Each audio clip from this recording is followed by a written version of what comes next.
Une page qui se tourne. Chipis, symbole fort de l'industrialisation, ayant poussé le Valais dans les bras de la modernité. Chipis était le premier bourg industriel du canton du Valais. La population de notre région siéroise et chippiarde, mais voire du district, était essentiellement paysanne.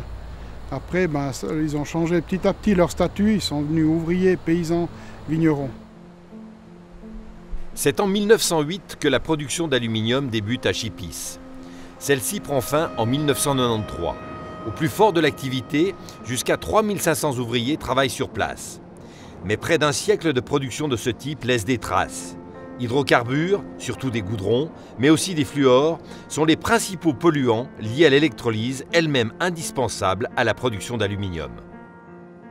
Ce qu'on a découvert, c'est que durant un siècle d'existence, le site a été des fois reconstruit ou déplacé, et puis des anciens déchets avaient été simplement utilisés comme soubassement pour des nouvelles halles industrielles. Et au moment de la déconstruction de ces halles, on s'est aperçu qu'il y avait beaucoup de déchets en profondeur à éliminer. Effectivement, avant de creuser, il a fallu démanteler et avant tout éliminer nombre de déchets pollués dont on avait sous-estimé l'impact. En 2007, Rio Tinto acquiert le site et doit, de fait, assumer la dépollution du secteur, fonction des réglementations et autres exigences cantonales. J'aimerais souligner qu'en Valais, nous avons trouvé une très bonne réponse au niveau des grandes industries qui, finalement, on peut le dire, ont pris conscience de la nécessité de faire face à cet héritage historique et, dans le cas où il y avait des risques environnementaux, d'assainir ces sites pollués. Et je dois dire que le canton suit, bien sûr, avec beaucoup d'attention à travers ses services, ces travaux. La zone déconstruite et assainie, en clair sur ces images, n'est qu'une partie du site, celle-ci appartenant à Rio Tinto, pour sa part aujourd'hui désengagée de la production. Chipis is one of a number of sites that we've inherited as Rio Tinto from our acquisitions. In this case, Chipis was inherited from Alcan and previously from Alusuisse. So when we inherited the site, it was had already completed its operations, and we took on the responsibility for remediating and cleaning up the site and ensuring that we could return the land to a state where there was no environmental impact. Les moyens engagés ont été colossaux. 100 000 m3 de matériaux excavés jusqu'à 6 mètres de profondeur, près de 190 000 tonnes de matériaux dégagés, dont 35 000 nettoyés et réutilisés sur place.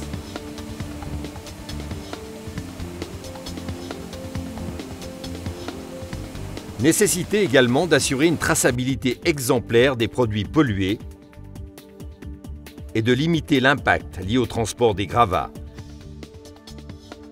Le train a été largement mis à contribution.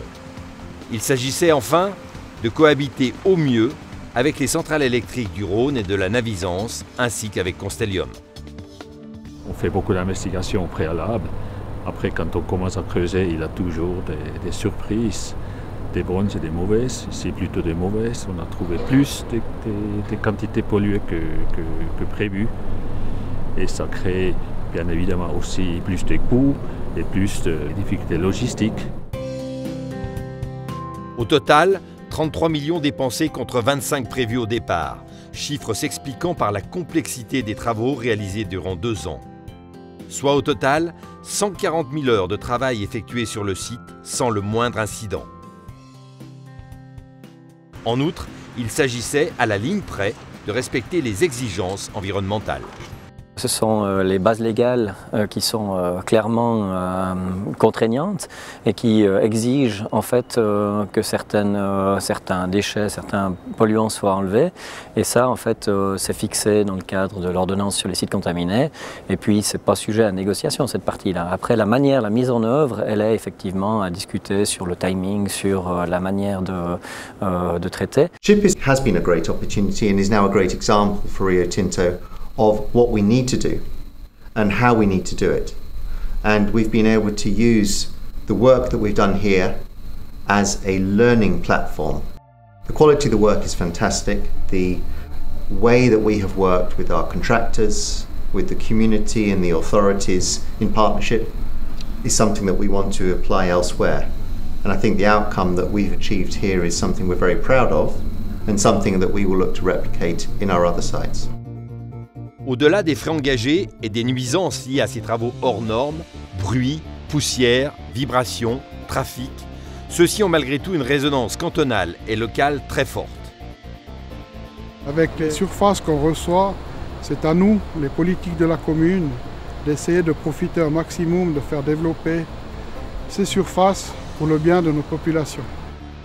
La modification prévue du plan de zone pour le secteur assaini va effectivement donner un nouvel élan à la localité, mais aussi à la région tout entière. Ça va permettre un redéploiement industriel dans une zone des terrains qui sont fortement, je dirais, qui sont très bien placés et en plus qui sont reliés par un réseau ferroviaire. Donc, pour toutes ces raisons, c'était encore plus important de procéder à cet assainissement et de ce côté-là, je crois qu'on peut dire que oui, c'est un exemple.